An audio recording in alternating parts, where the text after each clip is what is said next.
দাবি আছে। ঢাকা কলেজ এবং সিটি কলেজের মধ্যে একটি সংঘর্ষ হওয়ার পর আসলে এই মুহূর্তে পুলিশ টিয়ারশেল ছুড়ে 4 জন এখন পর্যন্ত এই জায়গায় আহত হয়েছেন এবং এর পাশাপাশি আমরা যদি আপনাদের বলি যে 2 কলেজের 4 জন শিক্ষার্থী এখানে আহত হয়েছেন এবং এই বর্তমান যদি পরিস্থিতি আমরা বলি যে এখানে সেনাবাহিনী মোতায়েন আছে এবং অতিরিক্ত পুলিশ মোতায়েন আছে।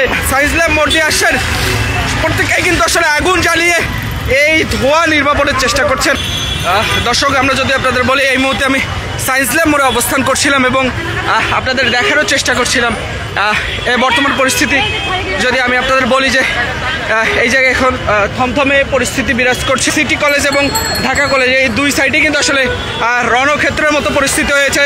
চারদিকে রাস্তায় আমরা যদি আপনাদের বলি যে রাস্তায় কিন্তু এই মুহূর্তে ইটের যে ইটপাটকেল যেগুলো দিয়ে আসলে নিক্ষেপ করা হয়েছিল সেগুলো কিন্তু আসলে আমরা দেখতে পাচ্ছি। তবে এই আসলে আমরা যদি বলি যে এখানে পুলিশ এবং সেনাবাহিনীর মধ্যে যে আসলে এই শিক্ষার্থীদের মধ্যে যে ছত্রভঙ্গ করে দেওয়ার যে বিষয়টি, সেক্ষেত্রে আমরা যদি আপনাদের বলি যে তারা টিয়ারশেল মেরে কিন্তু আসলে ছত্রভঙ্গ করে দেওয়ার চেষ্টা করছেন। তবে দুপক্ষের হাতে কিন্তু লাঠি সোটা নিয়ে আসলে ব্যাপকভাবে প্রস্তুতি নিয়ে আছেন আসলে। তবে এই যে টিয়ারশেল দেখতে পাচ্ছেন, এই টিয়ারশেল কিন্তু আসলে মারা হয়েছে এবং সেক্ষেত্রে আসলে এই জায়গা দিয়ে তখন মানুষজন আসলে চলাচল করছিল এবং এখনও কিন্তু আসলে সিটি কলেজের হামলা চলছে। দর্শক, এই মুহূর্তে আবারও আমরা দেখতে পাচ্ছি যে পুলিশ হুইসেল বাজিয়ে আবারও সিটি কলেজের সামনে মুভ করছেন এবং ইট পাটকেল সেটি কিন্তু ছুটছেন।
স্বাভাবিক এটা হয়, কিন্তু এত স্প্রেড কিভাবে হচ্ছে আমরা বুঝতে পারতেছি না।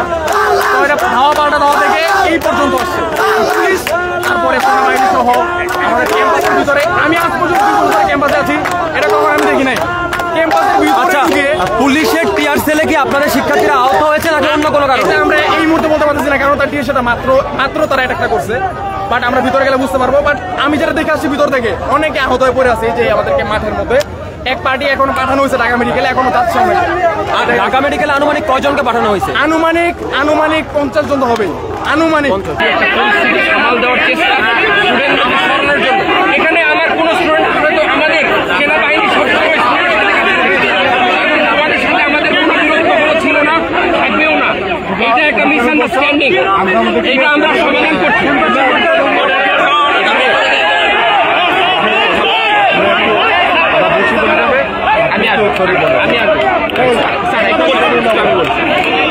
আমি সরি বলে না স্যার, আমি স্টুডেন্টদের সাথে আমি বোঝাবো, আমার ছোট ভাই স্যার, কিন্তু আমি আগে কেমন সরি বলবো স্যার? আমি তো কষ্ট করতে আমি চাচ্ছি তোমাদের আমার ছোট ভাই, তোমাদের উপর আমার দাবি আছে।